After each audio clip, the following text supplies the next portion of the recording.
সব নবীর সময় রোজা ফরজ ছিল, তবে এক এক নবীর সময় এক এক ধরনের রোজা ছিল। আদম আলাইহিস সালাতু ওয়াস সালামের সময় রোজা ছিল তিনটা। সেই তিনটা হচ্ছে প্রতি চন্দ্র মাসের 13, 14, 15 তারিখ, যেটা আমরা বলি আইয়াম রোজা রাখা। কয়দিন বাদে? একদিন আজ আছে কাল নাই, কাল আছে কাল নাই, পরশু দিন আছে, এরকম সারা বছর একদিন পর পর রোজা। তার রোজা সব নবীর সময় ছিল কি ছিল না বলেন? প্রত্যেকটা নবীর সময় রোজা ছিল, তবে ধরন ভিন্ন। কোন কোন নবীর সময় ছিল তিনটা, কোন কোন নবীর সময় ছিল একটা, কোন কোন নবীর ছিল 40টা, আবার কোন কোন নবীর সময় একটা রোজা ছিল। রাসূল কুতিবা আলাইকুমুস সিয়াম, কুতিবা ফরজ করা হলো, আলাইকুম তোমাদের উপর, সিয়াম রোজাকে ফরজ করা হলো, কামা কুতিবা আলাল্লাযিনা মিন ক্বাবলিকুম, যেমন ফরজ করা হয়েছিল তোমাদের পূর্ববর্তী মানুষদের উপর। সুবহানাল্লাহ। লাআল্লাকুম তাত্তাকুন, এই জন্য ফরজ করা হলো বান্দারা, এতে আমি আল্লাহর ব্যক্তিগত কোনো স্বার্থ নাই, স্বার্থ হচ্ছে লাআল্লাকুম তাত্তাকুন, এই রোজা রাখলে তোমরা সবাই মুত্তাকি হয়ে যেতে পারবে। সুবহানাল্লাহ। আল্লাহ রাব্বুল আলামিন আমাদেরকে রমজান মাসের মতো দামি একটা মাস দান করলেন, যাতে আমরা সব সাইড দিয়ে প্রতিটা ক্ষেত্রে বিবেচনা করতে পারি আমাদের সামনে রমজান মাস। প্রত্যেকটা কাজের মধ্যে যারা কৃষি কাজ করে তাদের চিন্তা থাকবে কি করে রমজান মাসে কৃষি কাজের মধ্যে নেক আমল করা যায়। যারা ব্যবসা করে এদের চিন্তাধারা থাকবে কিভাবে ব্যবসার মাধ্যমে রমজান মাসে আমার আমলের খাতাটা, আমল নামাটা একটু বাড়ায় নেওয়া যায়। মানুষ বিভিন্ন মাধ্যমে প্রস্তুতি নেয়, রমজান মাসকে সামনে রেখে মানুষ বিভিন্ন মাধ্যমে প্রস্তুতি নেয়। ব্যবসায়ীরা একদিক দিয়ে প্রস্তুতি নেয়, চাকরিজীবীরা একদিক দিয়ে প্রস্তুতি নেয়, ইমানদার বান্দারা একদিক দিয়ে প্রস্তুতি নেয়, কৃষকরা একদিক দিয়ে প্রস্তুতি নেয়। মানে গোটা জগতের মধ্যে যত ধরনের চাকরিজীবী বলেন, ব্যবসা বলেন, প্রশাসনিক চাকরি বলেন, তার সরকারি যে কোনো চাকরি, বেসরকারি, সব দিক দিয়ে মানুষ রমজান মাসকে সামনে রেখে বিভিন্নভাবে প্রস্তুতি গ্রহণ করেন। এই প্রস্তুতির মধ্যে কিছু আছে জায়েজ প্রস্তুতি, কিছু আছে নাজায়েজ প্রস্তুতি। এখন দেখেন, আল্লাহ রাব্বুল আলামিন সারাটা গোটা বছরের মধ্যে দামি একটা মাস দিলেন, মাসের নাম রমজান মাস। এটা হচ্ছে প্রতিটা সেকেন্ড, প্রতিটা মিনিট, প্রতিটা ঘন্টা দামি। তো এখন এই মাসে আমাদের তো আগে থেকে প্রস্তুতির জন্য আল্লাহ রাব্বুল আলামিন রজব মাস দিলেন, শাবান মাস দিলেন। তো রমজানকে এখন সামনে, মাঝখানে আমরা আর একটা জুমা পাবো। এখন দেখেন, যারা চাকরিজীবী এরা চিন্তা করে সামনে রমজান মাস আসতেছে, ঈদ আসতেছে, তাহলে এখন থেকে কি করে এমন কিছু ইনকাম করা যাক, বা ওভারটাইম হোক, যে কোনো ভাবে ইনকাম করা যাতে বেশি ইনকাম করতে পারি। বিশেষ করে নাজায়েজ ওইটা সারা বিশ্বের মধ্যে মুসলিম কান্ট্রি যেগুলো আছে, আপনি তুরস্ক বলেন, দুবাই বলেন, সৌদি আরব বলেন, আরব আমিরাত বলেন, এরা রমজান মাসকে সামনে রেখে সমস্ত দ্রব্য মূল্যের দাম কমায় দেয়। কারণ রমজান মাস সবার একটা বড় পাওয়া, যে আমরা রমজান মাস পাইছি, আল্লাহ আমাকে দান করছেন। তারা চিন্তা করে রমজান মাসে আমরা যদি মানুষকে একটু কম দামে কোনো খাবার দিতে পারি, এখান থেকে আমাদের আমলনামায় সওয়াব আসবে। তাদের চিন্তাধারা এটা। এখন মনে করেন একজন খেজুরের ব্যবসা করে, এখন অন্য মাসে ধরেন 500 টাকা কেজি বিক্রি করলো, ওর চিন্তা থাকে কাদের? যারা সৌদি আরব বাস করে, এইসব কিছু মানুষের চিন্তাধারা এরকম থাকে যে এখন অন্য মাসে 500 টাকা বিক্রি করছি, লাভ একটু বেশি হয়েছে, তো রমজান মাসে 50 টাকা করে যদি কম বেশি, লাভ একটু কম হোক, কিন্তু যারা খাবে এদের বিনিময়ে আল্লাহ আমাকে কি দিবেন? নেক দান করবেন। এবং কত নেক? প্রত্যেকটা নেক 70 গুণ বৃদ্ধি করা হয়। সুবহানাল্লাহ। এই নেক তারা পাবে। চাকরিজীবী যারা চাকরির মালিক, এরা তার কর্মচারী যারা আছেন, এরা চিন্তা করে, যারা দিনদার মালিক এরা চিন্তা করে বেচারা সারা বছর প্রচন্ড শ্রম দিয়েছেন, তো রমজান মাসে আমি তাদের কাজের ধাপ একটু কমায় দেই। অন্য সময় 8 ঘন্টা ডিউটি দিত, এখন 7 ঘন্টা দিতে বলে। যদিও আমার লাভ তত হবে না, কিন্তু ওই বেচারা কাজ করে আরাম পাবে, ওখান থেকে আমার আমলনামায় কি আসবে? সওয়াব আসবে। তাদের চিন্তাধারা এরকম।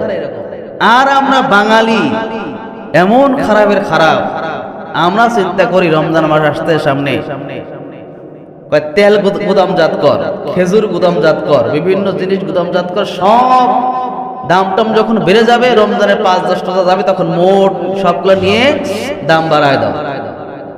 এরকম আছে না আমাদের? এরকম মানে আমাদের মন মানসিকতা এরকম হয়ে গেছে যে আমাদের এখান থেকে ইনকাম বেশি করা লাগবে। আমরা বাঙালি, আমাদের চিন্তাধারা কি যে রমজান মাস উপলক্ষে আমার প্রচুর টাকা ইনকাম করা লাগবে সব সাইড দিয়ে। মালিক পক্ষ কখনো তার কর্মচারীকে এই মাসে তাকে কষ্ট লাঘব করার জন্য 1 ঘন্টা চাকরি কমায় দেয় না, বলে আরো কাজ করো, সামনে তোমার ঈদ আসতেছে, বলে দরকার রোজা না রাখো, কাজ 1 ঘন্টা ওভার টাইম করো, তোমার এখান থেকে কিছু টাকা বেশি ইনকাম করো। এটা আমাদের দেশের নামধারী মুসলমান মালিকদের এই আচরণ। ব্যবসার খাতিরে এমন সিন্ডিকেট, যত সিন্ডিকেট বাংলাদেশে রমজান মাসে হয়, গোটা বছর এত সিন্ডিকেট হয় না ব্যবসার ক্ষেত্রে। এই যে আমাদের মন মানসিকতা, আমরা কি প্রস্তুতি নিলাম যে আমরা কিভাবে দুনিয়া লাভবান হওয়া যায়, রমজান মাসে সবাই তো এটা কিনবে, তাহলে এই জিনিসটা কিভাবে গুদামজাত করলে, এখন আটকায় রাখলে, পরবর্তী সময় রমজান মাসে ছাড়লে তখন বাজারজাত করলে দাম বেশি পাওয়া যাবে। এই যে আমরা চিন্তা করতেছি, এই চিন্তা নিয়ে একটা মানুষ সারা মাস রমজান মাসে রোজা রেখে তারাবি নামাজ পড়লো আর তাহাজ্জুদ নামাজ পড়লো, এই নামাজের কোনো লাভ আছে? ইসলাম শুধু নামাজ দিয়ে না, ইসলাম শুধু রোজা দিয়ে না। এই জন্য আল্লাহ রাব্বুল আলামিন আমাদেরকে রমজান মাসের মতো দামি একটা মাস দান করলেন, যাতে আমরা সব সাইড দিয়ে প্রতিটা ক্ষেত্রে বিবেচনা করতে পারি। আমাদের সামনে রমজান মাস, প্রত্যেকটা কাজের মধ্যে যারা কৃষি কাজ করে তাদের চিন্তা থাকবে কি করে রমজান মাসে কৃষি কাজের মধ্যে নেক আমল করা যায়। যারা ব্যবসা করে এদের চিন্তাধারা থাকবে কিভাবে ব্যবসার মাধ্যমে রমজান মাসে আমার আমলের খাতাটা, আমল নামাটা একটু বাড়ায় নেওয়া যায়, কিভাবে আল্লাহকে বেশি রাজি ও খুশি করা যায়। চাকরিজীবী যারা আছেন এরা চিন্তা করবে, যারা ইমানদার বান্দা এরা চিন্তা করবে কোন কাজগুলো করলে, কোন আচরণ করলে মানুষের সাথে, যারা কৃষক বা যারা চাকরিজীবী কর্মচারীদের সাথে কি আচরণ করলে আমার আমল নামে একটু সওয়াবের পাল্লা ভারী হবে। এই চিন্তা প্রত্যেকটা ঈমান মুমিনদারের করা উচিত, কিন্তু তা না করে আমরা এমন চিন্তা করতেছি। এই রমজান মাস আল্লাহ রাব্বুল আলামিন অন্যান্য নবীর সময় এই দামি মাসটা দেন নাই, একমাত্র উম্মতি মুহাম্মাদি সাল্লাল্লাহু আলাইহি ওয়াসাল্লামের তার উম্মতের জন্য স্পেশাল ভাবে আল্লাহ রাব্বুল আলামিন রমজান মাস দান করছেন।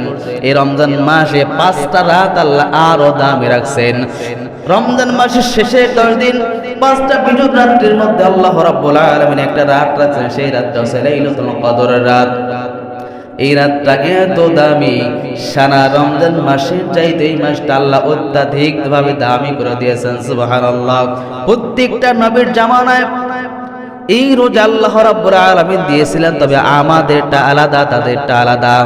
আদম আলাইহিস সালাতু ওয়াস সালাম যখন জান্নাতের মধ্যে থাকলেন, আল্লাহ নির্দেশ দিলেন, হে আদম খবরদার ওই ফলটা তুমি ভক্ষণ করো না, ভক্ষণ করলে তোমার বিপদ আছে। এক পর্যায়ে শয়তানের প্ররোচনায় পড়ে আদম আলাইহিস সালাতু ওয়াস সালাম ওই ফলটা ভক্ষণ করাতে আল্লাহ রাব্বুল আলামিন তার গায়ের জান্নাতি পোশাকটা খুলে নিলেন, জান্নাত থেকে বের করে দিলেন।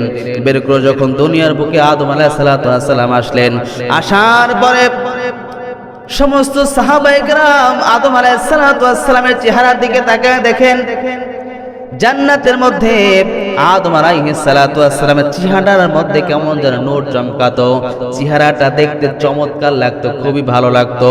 কিন্তু ওই আদম আলাইহিস সালাতু ওয়াস সালাম যখন জান্নাত থেকে বের করে যখন দুনিয়ার বুকে আসলেন, এই চেহারার মধ্যে কালো কালো একটা ভাব দেখা যায়, তার চেহারার মধ্যে নূর চলে গিয়েছেন, চেহারাটা কালচে হয়ে গেছে।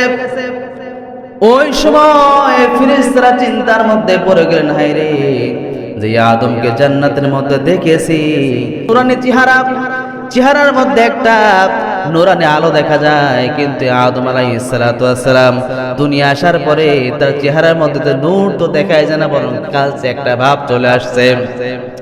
হাতের মধ্যে, পায়ের মধ্যে, দেহের মধ্যে, চেহারার মধ্যে কালচে ভাব চলে আসছে। তখন ফেরেশতারা কান্না করে, হায় রে, কোন আমলের জন্য, কোন শাস্তির জন্য আল্লাহ রাব্বুল আলামিন তার চেহারার মধ্যে থেকে নূরটা উঠায় নিলেন। তখন আদম আলাইহিস সালাতু ওয়াস সালাম আল্লাহর কাছে সিজদায় পড়ে গেলেন, আল্লাহ আমি তো অন্যায় করেছি, আল্লাহ আমাকে যেই শাস্তি দাও আমি সেই শাস্তি মেনে নিব, এরপর আমার চেহারার মধ্যে নূর দাও, তোমার ভালোবাসা দাও। আল্লাহর কাছে প্রার্থনা করার পর আল্লাহ রাব্বুল আলামিন তাকে কোন মুফাসসির বলতেন শাস্তি স্বরূপ, কোন মুফাসসির না কেলাম বলতেন শাস্তি স্বরূপ না, আল্লাহ রাব্বুল আলামিন তাকে দয়া করে তার প্রশংসার জন্য আল্লাহ রাব্বুল আলামিন 3টা রোজা তার জন্য জরুরি করে দিলেন। কয়টা? 3টা রোজাকে আদম আলাইহিস সালাতু ওয়াস সালাম, এইটা হচ্ছে রমজানের রোজা রাখার প্রথম প্রচলন শুরু হলো আদম আলাইহিস সালাতু ওয়াস সালাম। সব নবীর সময় রোজা ফরজ ছিল, তবে এক এক নবীর সময় এক এক ধরনের রোজা ছিল। আদম আলাইহিস সালাতু ওয়াস সালামের সময় রোজা ছিল 3টা। সেই 3টা হচ্ছে প্রতি চন্দ্র মাসের 13, 14, 15 তারিখ, যেটা আমরা বলি আইয়ামে বীজ। প্রতি চন্দ্র মাসে এখনো সেটা চালু আছেন, কিন্তু এটা প্রথম চালু হয় আদম আলাইহিস সালাতু ওয়াস সালামের। কোন মুফাসসির বলছেন তার যে জান্নাতের ফল ভক্ষণ করেছেন এটা শাস্তি স্বরূপ আল্লাহ তাকে এই রোজা দিয়েছেন। আবার কোন মুফাসসির লিখছেন না, এটা শাস্তি স্বরূপ না, এটা প্রার্থনামূলক ভাবে প্রশংসার জন্য আল্লাহ তাকে 3টা রোজা দিলেন। সুবহানাল্লাহ, এটা শুদ্ধ নেওয়ার জন্য। এরপর দেখেন মুসা আলাইহিস সালাতু ওয়াস সালামের জামানা রোজা ছিল, তবে এই 3টা না। মুসা আলাইহিস সালাতু ওয়াস সালাম তুর পাহাড়ে চলে গেলেন, সেইখানে একদিন না, 2 দিন না, 3 দিন রোজা রাখলেন। 3 দিন রোজা 3 দিন বলছি, 1 মাস একটা রোজা রাখলো। 1 মাস রোজা রাখার পর আল্লাহ বলে না তোমার রোজা হয়নি, আরো রোজা রাখো। আবার 10 দিন রোজা রাখলেন। এইভাবে মুসা আলাইহিস সালাতু ওয়াস সালামের জামানায় 40টা রোজা ফরজ ছিল। কয়টা? 40টা। দাউদ আলাইহিস সালাতু ওয়াস সালামের জামানায় 40টা না, দাউদ আলাইহিস সালাতু ওয়াস সালামের সময় রোজা রাখা ফরজ ছিল। সেটা হচ্ছে একদিন বাদে বাদে সারা বছর রোজা রাখা। কয়দিন বাদে? একদিন, আজ আছে কাল নেই, কাল আছে কাল নেই, পরশু দিন আছে, এরকম সারা বছর একদিন পর পর রোজা। তার রোজা সব নবীর সময় ছিল কি ছিল না বলেন? প্রত্যেকটা নবীর সময় রোজা ছিল, তবে ধরন ভিন্ন।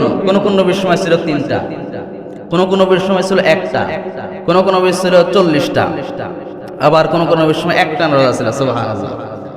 রাসূল সাল্লাল্লাহু আলাইহি সাল্লাম দুনিয়ার বুকে আগমন করলেন, 40 বছর বয়সে নবুয়ত প্রাপ্ত হলেন। নবুয়ত প্রাপ্ত হওয়ার পর আল্লাহ রাব্বুল আলামিন তার জন্য ওই যে আদম আলাইহিস সালাতু ওয়াস সালাম 3টা রোজা রাখছেন, মুহাম্মদ সাল্লাল্লাহু আলাইহি সাল্লামকে আল্লাহ রাব্বুল আলামিন ওই 3টা রোজা রাখার নির্দেশ দিলেন। রাসূল সাল্লাল্লাহু আলাইহি সাল্লাম সাহাবীদের 3টা রোজা রাখার নির্দেশ দিলেন। রাসূল সাল্লাল্লাহু আলাইহি সাল্লাম 570 খ্রিস্টাব্দে জন্মগ্রহণ করেন, 610 খ্রিস্টাব্দে তিনি নবুয়ত প্রাপ্ত হন। 610 থেকে শুরু করে 622 খ্রিস্টাব্দে রাসূল সাল্লাল্লাহু আলাইহি সাল্লাম মক্কা থেকে মদিনায় হিজরত করেন। এই 622 খ্রিস্টাব্দে পর্যন্ত না, 624 খ্রিস্টাব্দে পর্যন্ত রাসূল সাল্লাল্লাহু আলাইহি সাল্লাম 3টা রোজা রাখা জরুরি মনে করতেন। কয়টা? 3টা। 624 খ্রিস্টাব্দে অর্থাৎ দ্বিতীয় হিজরিতে রাসূল সাল্লাল্লাহু আলাইহি সাল্লাম মক্কা থেকে মদিনায় হিজরত করলেন। মদিনায় যাওয়ার পর, ওই সময় যাওয়ার পর দেখে আগে রাখতো 3টা রোজা, এবার 622 খ্রিস্টাব্দে তিনি মদিনায় চলে গেলেন। মদিনায় যাওয়ার পর দেখতে পেলেন কিছু মানুষ 1টা রোজা রাখে। মুহাম্মদ সাল্লাল্লাহু আলাইহি সাল্লাম সাহাবীদেরকে বললেন, ও সাহাবায়ে কেরাম, যাও দেখে আসো এই মানুষগুলা কেন বছরে 1টা রোজা রাখে। রাসূল সাল্লাল্লাহু আলাইহি সাল্লামের সাহাবায়ে কেরাম শুনতে পেলেন, তখন যারা রোজা রাখছে তাদের মধ্যে বলতেছে, আমরা এই মাসে আশুরার দিনে 1টা রোজা রাখি। এই জন্য এই সময় হযরতে মূসা আলাইহিস সালাতু ওয়াস সালাম তার সাথে ফেরাউন তাকে সবসময় হত্যা ষড়যন্ত্র করত। কিভাবে মূসা আলাইহিস সালাতু ওয়াস সালামকে হত্যা করা যায় এই ষড়যন্ত্রের জন্য তারা ব্যস্ত হয়ে পড়ত। এই মূসা আলাইহিস সালাতু ওয়াস সালাম এক পর্যায়ে আল্লাহ রাব্বুল আলামিন ফেরাউনকে পানির মধ্যে চুবায় মারলেন, আর মূসা আলাইহিস সালাতু ওয়াস সালাম বিজয় অর্জন করলেন। এই শুকরিয়া দান উপলক্ষে আল্লাহ রাব্বুল আলামিন মূসা আলাইহিস সালাতু ওয়াস সালাম তার পরবর্তী সময় 1টা রোজা রাখছেন। আমরা তার উম্মত দাবি করার জন্য আমরাও 1টা রোজা রাখি। সুবহানাল্লাহ। এটা মূসা আলাইহিস সালাতু ওয়াস সালাম তো শত শত বছর, হাজার হাজার বছর আগে জন্মগ্রহণ করেছিলেন কাহিনী, কিন্তু তার হাজার হাজার বছর পরে 624 খ্রিস্টাব্দে যখন 22 খ্রিস্টাব্দে তখন মক্কা থেকে মদিনায় গেলেন, তখন দেখে তারাও রোজা রাখতেছে, তবে তারা কয়টা রোজা রাখে?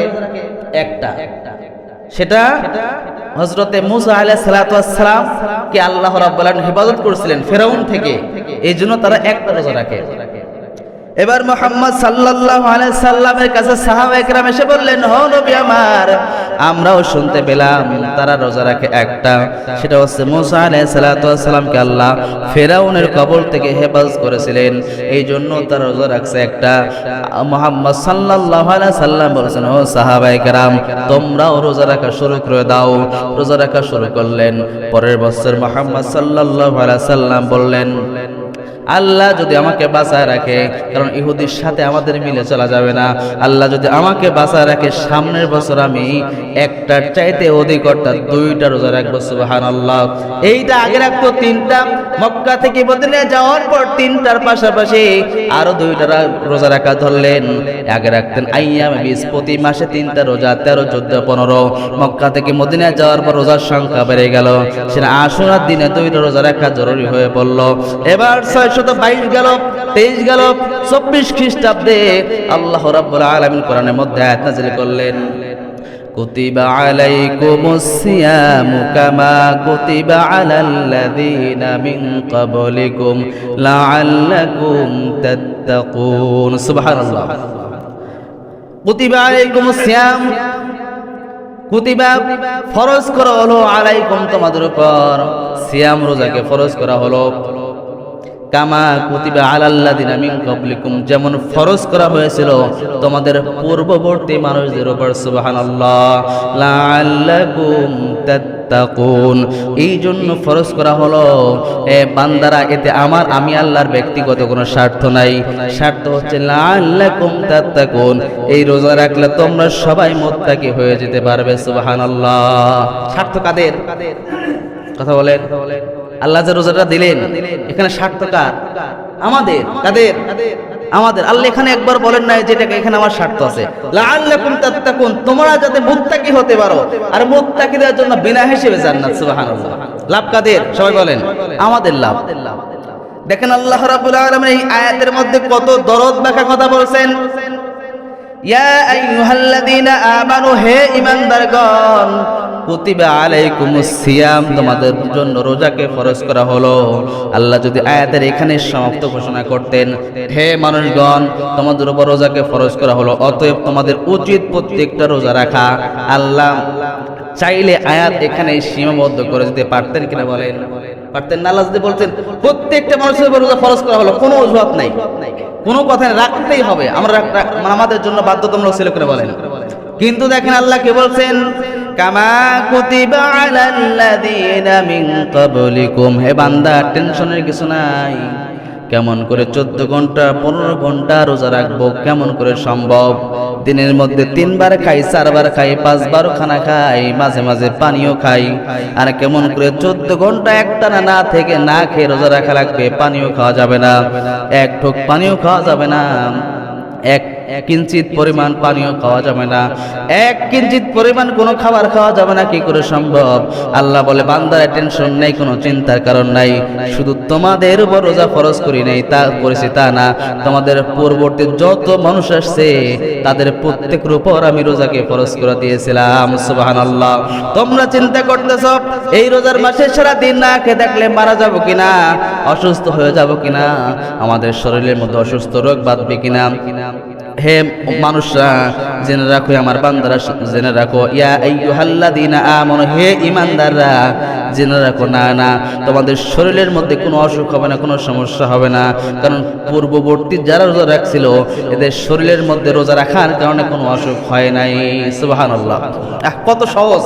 আল্লাহ আমাদের কত দয়া করলেন, কোনো টেনশন নাই বান্দা, রোজা রাখার দ্বারা তোমাদের কষ্ট হবে, তোমাদের সমস্যা না, অসুখ হবে, কোনো সমস্যা নাই, কারণ তোমাদের পূর্ববর্তী অসংখ্য মানুষ আদম আলাইহিস সালাতু ওয়াস সালাম থেকে মুহাম্মদ সাল্লাল্লাহু আলাইহি সালাতু ওয়াস সালাম পর্যন্ত হাজার হাজার লক্ষ কোটি কোটি মানুষ আসছে, হাজার হাজার পয়গম্বর আসছে, লক্ষ লক্ষ পয়গম্বর আসছে, সবাই রোজা রাখছে, কারো কোনো সমস্যা হয় নাই, বরং আমাদের জন্য সহজ।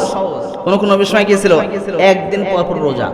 তাহলে আমাদের দিন কত? 365 দিনে কয় বছর? 1 বছর। তাহলে অর্ধেক করেন,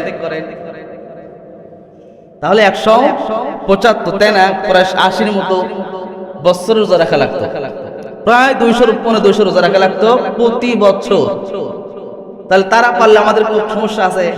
তারা আল্লাহ বলতেছেন এইভাবে কি, তারা রোজা রাখছে একদিন পর পর, এরপর তার শরীরে কোনো সমস্যা হয় নাই, স্পষ্ট কথা। তারা রোজা রাখছে, এমন কি 14 ঘন্টা না, দিন রাত 24 ঘন্টা রোজা রাখছে, তাদের শরীরে কোনো সমস্যা হয় না, এটা প্রমাণিত। টেনশন নাই যে কিভাবে সম্ভব এত ঘন্টা রোজা রাখা যায়, সারাদিন না খেয়ে থাকা যায়, এরকম আছে না আমাদের সমাজের মধ্যে? টেনশন করে কি আল্লাহ কয় কি এত সময় রোজা রাখার কথা বলছে, এটা সম্ভব না। কিন্তু আল্লাহ আমাদের সহজ করে দিয়েছেন। শুধু তাই না, দেখেন আল্লাহ আমাদের ভয়কে দূর করার জন্য, যাতে আমাদের শরীরের মধ্যে কোনো সমস্যা হয় না, স্পষ্ট ভাবে আয়াতের মধ্যে বলছেন। আবার দেখেন লাআল্লাকুম তাত্তাকুন, শেষে বলছে বান্দারে তোমরা মনের মধ্যে নিয়ে আসতে পারো। আল্লাহ আমাদের এত আদর যত্ন দিয়ে বানানে তৈরি করলেন, হাতটা সুন্দর করে দিলেন, পাওটা সুন্দর করে দিলেন, চেহারাটা আল্লাহ সুন্দর করে নুরানি চেহারা দিয়ে তৈরি করলেন। পৃথিবীর মধ্যে অসংখ্য জীবজন্তু আছে, অসংখ্য মাখলুকাত আছে, সবার চাইতে আল্লাহ মানুষকে শ্রেষ্ঠ মানুষ হিসেবে তৈরি করলেন, শ্রেষ্ঠ জাতি হিসেবে তৈরি করলেন। শ্রেষ্ঠ জাতির মধ্যে আল্লাহ রাব্বুল আলামিন মানুষকে সব চাইতে শ্রেষ্ঠ মুসলমান হিসেবে আমাদের তৈরি করলেন। আল্লাহ সুন্দর চেহারা দান করলেন, পৃথিবীর কোনো প্রাণীর এত সুন্দর চেহারা নাই, একমাত্র শ্রেষ্ঠ জীব হিসেবে মানুষকে আল্লাহ রাব্বুল আলামিন যত সুন্দর চেহারা দান করছেন।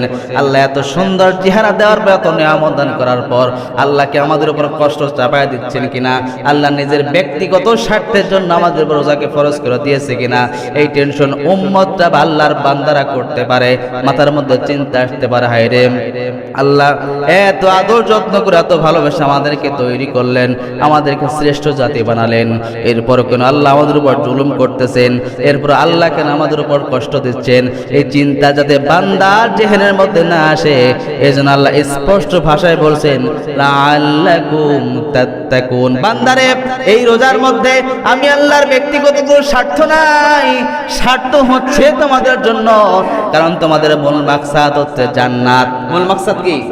আমরা যাই করতেছি আমাদের মূল মাকসাদ কি? জান্নাত। আমাদের মূল মাকসাদ যেহেতু জান্নাত, বান্দা লক্ষ লক্ষ টাকা খরচ করে মানে মক্কায় যাচ্ছে, মদিনায় যাচ্ছে, হজ করতেছে একমাত্র আল্লাহকে রাজি খুশি করার জন্য, জান্নাত পাওয়ার জন্য, তাই কিনা বলে? জিহাদ করতেছে, সাহাবায়ে কেরাম জিহাদের ময়দানে গিয়েছে, জানতে পেরেছে এই জিহাদের ময়দানে গেলে আমার জীবন চলে যাবে, মৃত্যু চলে আসবে, এরপর সাহাবায়ে কেরাম কর্ণপাত না করে জিহাদের ময়দানে চলে গিয়েছেন কিনা বলেন? কাকে রাজি খুশি করার জন্য? অসংখ্য সাহাবায়ে কেরাম, এমনও সাহাবী আছে যে সাহাবী জীবনে কোনোদিন বিবাহের জন্য এমন কালো সাহাবী মেয়ে খুঁজে পান নাই। আল্লাহ রাসূল সাল্লাল্লাহু আলাইহি সাল্লাম তার জন্য এমন সুন্দরী রমণী মেয়ে যাচাই করে দিলেন, যে মেয়েটা পুরা সৌদি আরবের মধ্যে শ্রেষ্ঠতম, চেহারার মধ্যে অন্যতম। সেই মেয়েকে বিবাহ করার জন্য বিবাহ করেছে, বাসর রাতে তার সাথে বাসর করবে। এই মুহূর্তে জিহাদের ডাক চলে আসছে, বাসর করা বাদ দিয়ে যেই সাহাবী জিহাদের ময়দানে গিয়ে জীবন দিয়েছেন কাকে খুশি করার জন্য। এমন সাহাবায়ে কেরাম আছেন, রাসূল সাল্লাল্লাহু আলাইহি সাল্লামের জামানায় এমন সাহাবায়ে কেরাম আছেন বিবাহের বাজার করতে গিয়েছেন, বাজারে ক্রয় করার জন্য যে টাকাটা নিয়ে গিয়েছেন, সেই টাকাটা দিয়ে অস্ত্র কিনে জিহাদের ময়দানে গিয়ে শাহাদাতের পেয়ালা পান করছে। এদেরকে দুনিয়ার কোনো স্বার্থ আছে? সবাই বলেন আছে? কোনো স্বার্থ নাই। অসংখ্য সাহাবায়ে কেরাম দেখতেছেন, সামনে যত সাহাবায়ে কেরাম যাচ্ছেন, কাফের মুশরিকরা প্রত্যেক সাহাবীকে মেরে ফেলতেছেন, হত্যা করতেছেন। আমিও গেলে এখানে মারা যাব, এরপর সেই সাহাবী ওখান থেকে পিছপা হয় নাই, গিয়ে জীবন দিয়েছেন। এমন সাহাবীর ইতিহাস আছে, সাহাবায়ে কেরাম জিহাদের ময়দানে গিয়েছেন, কাফের মুশরিকরা তরোয়ার দিয়ে আঘাত করেছে, ডান হাত কেটে গিয়েছেন, এরপর সে পালা যায় নাই, বাম হাত দিয়ে জিহাদ করতেছেন। বাম হাত দিয়ে জিহাদ করার সময় বাম হাত কাফিররা বাম হাতের উপর আঘাত করলে বাম হাতটা কেটে পড়ে যায়। এরপর ওই সাহাবী বাসায় যায় নাই, পলায়া যায় নাই, জীবন যতক্ষণ আছে আমি আমার জীবন দিয়ে দিতে রাজি, এরপর জিহাদ থেকে পালায়ন করব না। যখন দুই হাত কেটে ফেলার পর ওই সাহাবায়ে কেরাম দাঁত দিয়ে কামড়ে জিহাদ করেছেন, জিহাদের পতাকা উঁচু করে রেখেছেন। বলেন এই সাহাবীর মধ্যে দুনিয়ার কোনো স্বার্থ আছে? একমাত্র স্বার্থ হচ্ছে মালিক রাজি খুশি করার, একমাত্র স্বার্থ হচ্ছে আল্লাহকে খুশি করা, জান্নাত লাভ করা। সেইটাই আল্লাহ বলছেন, বান্দারে তোমরা কত কষ্ট করছো জান্নাত লাভের জন্য, তোমাদের জান্নাত লাভ করার জন্য সহজ হয়। এই জন্য তোমাদেরকে লাআল্লাকুম তাত্তাকুন, যাতে তোমরা মুত্তাকি হতে পারো, জান্নাত পেতে পারো। এই জন্য তোমাদের জন্য, তোমাদের ব্যক্তিগত লাভের জন্য, নিজের লাভের জন্য আমি তোমাদের উপর রমজান রোজাকে ফরজ করে দিলাম। সুবহানাল্লাহ। এরপরও এত সুন্দরভাবে আল্লাহ আয়াতটা নাজিল করছেন, এত দয়া মাখা মধুমাখা আয়াত। এরপর আমরা কত মানুষ আছে অজুহাত দেই কিনা বলে, অজুহাত গ্যাসের সমস্যা বাড়ে, হুজুর রোজা কি ভাই রোজা রাখেন না কেন? ভাই গ্যাস্ট্রিকের সমস্যা বেশি হয়েছে। অথচ আপনি যত ডাক্তার আছে, আপনি আপনার আশেপাশে ডাক্তারকে প্রশ্ন করেন, ভাই রোজার মাসে কি গ্যাস্ট্রিক বাড়ে? বলবে না। যত ডাক্তার আছে আপনি তালাশ করেন, কেউ বলবে না। অসংখ্য বৈজ্ঞানিক দৃষ্টিকোণ থেকে রোজা কতটা গুরুত্বপূর্ণ একদিন আলোচনা করবো ইনশাআল্লাহ। তো আমরা কি জন্য বলতেছি, কাকে অজুহাত দেখাচ্ছি যে আমার গ্যাস্ট্রিকের সমস্যা? এই অজুহাত দেখাচ্ছি কাকে? গ্যাস্ট্রিককে, যে মানুষকে বোঝাচ্ছি আমার গ্যাস্ট্রিকের সমস্যা, আমার এই সমস্যা। এই অজুহাত কাজ হবে? সারা বছর বান্দার চাইও পাই নাই, কিন্তু অন্যান্য নবীর উম্মতরা এই রোজার মতো দামি রোজা চেয়েও তারা পায় নাই, আর আমরা না চাই পাইছি। আমরা কেউ চাইছি রোজা, আল্লাহ আমাদেরকে দান করছেন কি জন্য? লাআল্লাকুম তাত্তাকুন, যাতে আমরা মুত্তাকি হতে পারি, আল্লাহর নিকট হাসিল করতে পারি, জান্নাত লাভ করতে পারি। এজন্য আল্লাহ আমাদের উপর দয়া করছেন, মায়া করছেন, বেশি ভালোবাসেন অন্যান্য সমস্ত নবীর উম্মতের চাইতে।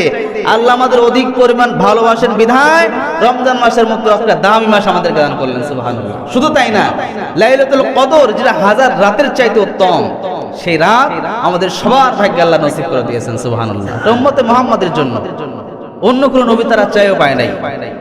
এজন্য সকলের উপর অনুরোধ করছি, আর মাঝখানে আমরা একটা জুমা পাবো। এখন থেকে একদম কঠোর প্রতিজ্ঞা হন, প্রতিজ্ঞাবদ্ধ হন। এতটুকু প্রতিজ্ঞা হবেন, আল্লাহ যদি প্রতিজ্ঞা করতে পারেন, তার শরীরে যত রোগ সব চলে যাবে ইনশাআল্লাহ। প্রতিজ্ঞা করবেন, জীবন থাকার যাক, বলেন জীবন থাকার যাক আমি রোজার বাদ দেব না। এই চিন্তা করেন, আজকে চিন্তা করার পর রোজা রাখার পর যদি আপনার অসুখ আমারটা বুঝিনি, কিন্তু প্রতিজ্ঞা নিয়াত সহি রাখতে হবে। নিয়াত কি থাকতে হবে? এখন নিয়াতের মধ্যে মনে মনে আছে যদি অসুখ বিসুখ না হয় থাকবো না, তাহলে তো আল্লাহ আপনাকে সহজে করবে না। নিয়াত পাক্কা করতে হবে যে আমার জীবন থাকার যাক, আল্লাহ ফরজ করছেন, আল্লাহ আমার লাভের জন্য করছেন, অতএব যা হয় হবে, আমি রোজা রাখবো। এই নিয়াত 100% নিয়াত করেন, খাস কোনো ভেজাল নাই। অবশ্যই আল্লাহ আপনাকে যত রোগ থাক সব রোগ থেকে আল্লাহ হেফাজত করবেন। নিয়াতটা পাক্কা করেন। করা যাবে তো ইনশাআল্লাহ? সবাই বলেন করা যাবে তো? আমার মনের মধ্যে ভেজাল কথা লেখেন না যে আল্লাহ, কিছু লোক আমার আবার ওই মাদ্রাসা ছাত্র এরকম আছে, এরকম বলে ওই জ্বর আসলে ছুটি থাকে, কি থাকে? ছুটি থাকে, আল্লাহ আমাকে জ্বর দাও। এটা চাচ্ছিস কি জন্য? একটু পড়া মাপ পাওয়া যায়, বুঝছেন? এই চিন্তা করা যাবে, ওরা চায় নাই জ্বর, তাহলে আমাকে জ্বর দাও যাতে আমি শুয়ে থাকতে পারি। তো আমরা কিছু বাঙালি, আমরা মুসলমান এরকম আছি যে আমরা চায় নিচ্ছি যে অসুখ হয় না কেন, রোজার মাসে একটু অজুহাত কাটাতে পারি না কেন? এটা আমরা মনের দুর্বলতা। কিসের দুর্বলতা? এই দুর্বলতা কেউ রাখেন না, কারো ক্ষতি নাই, আমার নিজের ক্ষতি। কার ক্ষতি? লাআল্লাকুম তাত্তাকুন, আমি কখন হতে পারবো না, কখন আল্লাহর নৈকট্য হাসিল করতে পারবো না। আর রোজার মাসে যে আল্লাহর নৈকট্য হাসিল করতে পারলো না, এর মতো অভাগা হতভাগার পৃথিবীতে কেউ নাই। রাসূলের স্পষ্ট হাদিস। এজন্য দেখেন, এখন আমরা জুমার দিনে ফরজ 2 রাকাত পরে দৌড় দিচ্ছি, আছে কিনা বলেন? এখন এতগুলা মানুষ আছেন, বলেন এখানে সবাইকে থাকবে? আপনি কি জন্য 2 রাকাত পরে চলে যাচ্ছেন বলেন? কাকে অজুহাত দেখাচ্ছেন যে আমার বাড়িতে কাজ আছে, এই সমস্যা আছে? অথচ কাবলাল জুমা সুন্নতে মুআক্কাদা না পড়লে আপনার আমলনামায় কি জমা হবে? গুনাহ জমা হবে। বাদাল জুমা 4 রাকাত, এটাও সুন্নতে মুআক্কাদা, না পড়লে কি হবে? গুনাহ হবে। তাহলে আপনি ফরজ পড়লেন কিসের জন্য, আর সুন্নাত বাদ দিলেন কিসের জন্য? রাসূলকে ভালো লাগে না? কি বলেন? রাসূলের ভালোবাসা দরকার নাই? যারা সুন্নাত পরে ফরজ পরে দৌড় দেন, তারা বলেন রাসূলের ভালোবাসা ছাড়া জান্নাত পাওয়া যাবে? তো কি জন্য আপনি সুন্নাত পরে দৌড় দেন? মানে কি ফরজ পরে আপনি বাড়ি চলে যান? বলেন কোন অজুহাতে? অসংখ্য কেন আছেন, বিশেষ করে যুবকরা, এরা মনে করে সময় তো আরো আছে, ভবিষ্যতে নামাজ কালাম পড়ে রাসূলকে খুশি করে যাব, তখন সম্ভব? রাসূল সাল্লাল্লাহু আলাইহি সাল্লাম আল্লাহ বলতেছেন কি, আল্লাহ রাব্বুল আলামিন জান্নাতের মধ্যে কিয়ামতের ময়দানে আরশের ছায়ার নিচে 6 শ্রেণীর লোক জায়গা পাবে। এর মধ্যে এক শ্রেণীর মানুষ যারা যৌবনকালে ইবাদত করেছে একমাত্র মালিককে খুশি করার জন্য, সুবহানাল্লাহ। এরা আরশের নিচে কিভাবে ছায়া পাবে? এখন আমরা যদি মনে করি যে এখন যুবক টুবক আছি, এখন নামাজ কালাম বরবাদ দিয়ে বুড়ো কালে পড়বো, তখন ছায়া পাওয়া যাবে? এত ভয়ঙ্কর জায়গা হবে সেই দিন। 1 হাত বা 100 হাত মাথার উপর সূর্য পড়ে থাকবে, সূর্যের তাপে মাটির জমিন তামা হয়ে যাবে, মানুষ এত গরম হবে যে ঘামের মধ্যে কেউ সাঁতার কাটতে থাকবে, নাউজুবিল্লাহ। মাথার খুলি ঠাস করে ফেটে গিয়ে মাথার মগজগুলো টকটক করে জ্বলতে থাকবে এই সূর্যের তাপে। সেই সময় 6 শ্রেণীর মানুষ আরশের নিচে ছায়া পাবে। কত ভয়ঙ্কর বিষয় দেখেন। কয় শ্রেণীর? 6 শ্রেণীর মধ্যে একটা, যারা যৌবনকালে ইবাদত ফাঁকি দেয় নাই। কারা? যুবক কালে কি করে নাই? আল্লাহর ইবাদতে ফাঁকি দেয় নাই।